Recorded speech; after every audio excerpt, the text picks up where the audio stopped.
What's going on, everybody? Welcome back to the channel. 2Bit Crypto here. It is time to talk Luna Classic once again. We're going to get into the Binance burn less than 24 hours away. Is this going to continue? Is Richard Teng a big believer in Luna Classic, as well as another big perpetual futures trading partner going on? What's that all about? And is this a time to be buying Luna Classic? All of that in this video. Let me know by smashing that like button if you are bullish on Luna Classic, and if you haven't already, subscribe to the channel for more. With that being said, let's take a quick look at the overall cryptocurrency market. We sit at a $1.42 trillion market cap, about 0.33 down, up on the day, and Bitcoin there around 37.6, Ethereum holding at that 2045 level. Now, here's the exciting thing. As we scroll down the list, you will now notice two things. The 72nd highest ranked cryptocurrency is Luna Classic.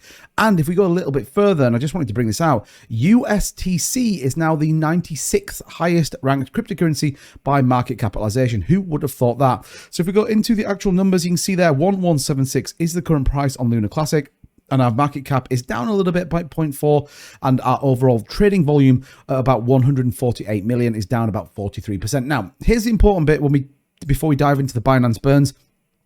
When we take a look at some of the history behind this, you can see where we saw this massive spike in volume. So we're doing like 19 million, 25 million, 30, 31, 18, then 395 million, 598 million, 268 and 261. So a significant spike up. And the point I want to make here is there is clearly money waiting to come into the Luna Classic ecosystem. It is clearly factual by the amount of money that is being spent there. So we do know, or we are anticipating, that Binance burn coming very, very soon. Now, no one really knows what that's going to look like or equally how much it's going to be, but based on our previous trading volume, it certainly should be a bit interesting, or it will certainly be better as we got into the latter part. Obviously, the last time we saw a significant burn was here, and these two burns obviously that came through. Remember, our increased trading volume does support a burn narrative. You can see the difference in size just on some of these. 113 million Luna Classic burnt today. So these were the kind of big Binance burns that happened. 839 million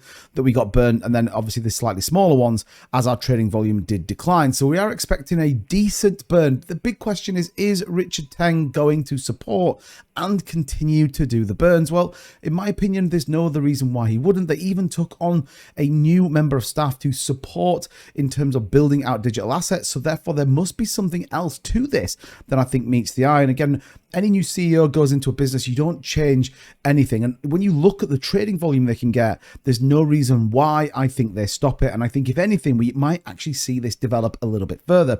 When we take a look at the stats, once again, we see people staking their Luna Classic, those fees coming back in, people getting back onto the train when it goes to come to Luna Classic. Just under 15% is where we currently sit with over 1 trillion Luna Classics today. Remember, that is out of circulation as well. You can see some of these big validator gains as these are starting to move into some of these key validators, and again, some of the top delegators they have within there. So very, very good news. Don't forget, we still have the community pool as well. There's a lot of debate around the USTC repeg of what this could mean and how this all plays out. But I'm excited to see the burns. Let me know in the comments though, what do you think that burn number is going to be? I'm always interested to know your view. But I did say there was some other big news as well.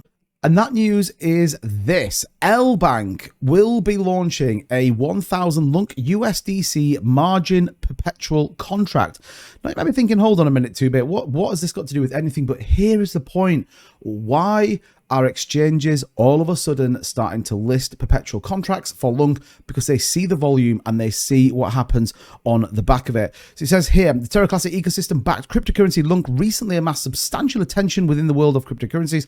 The recent buzz created by a Lunc token appears to come forth as a result of recent announcements of the futures launch margined perpetual contracts. So we know that Binance obviously were prepared to do another one with USDC, and now we see LBank doing the same. So LBank is set to list the 1000 Lunc USDTM perpetual contract November 29th at 9 o'clock. So this went live yesterday.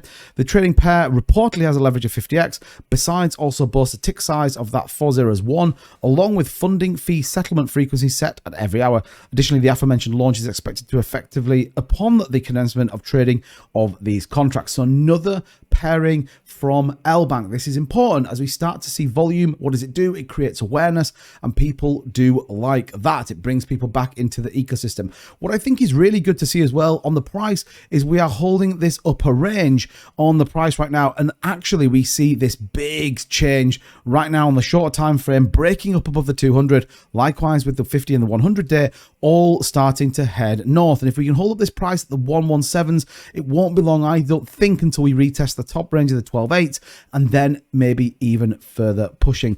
I think a lot of good stuff is going to come with it. A good part of this is the linking with TFL. That's going to support a lot of our narratives and equally doing it at a much cheaper cost. So I, for one, am pretty excited about what happens with this. We'll keep an eye out, but I think as well as we can hold these higher prices, well, the future certainly is definitely looking a bit more bullish for Luna Classic. But as ever, let me know in the comments down below, what do you think? Do you think those Binance burns are going to be substantial? And what do you think the future holds for Luna Classic? And as ever, if you want to see more Luna Classic content, you know what to do. Smash that like button. That's how I know you enjoy it. And if you haven't already, subscribe to the channel for your daily cryptocurrency updates. As ever, thank you so much for watching the video. I'll see you guys in the next one. Bye-bye.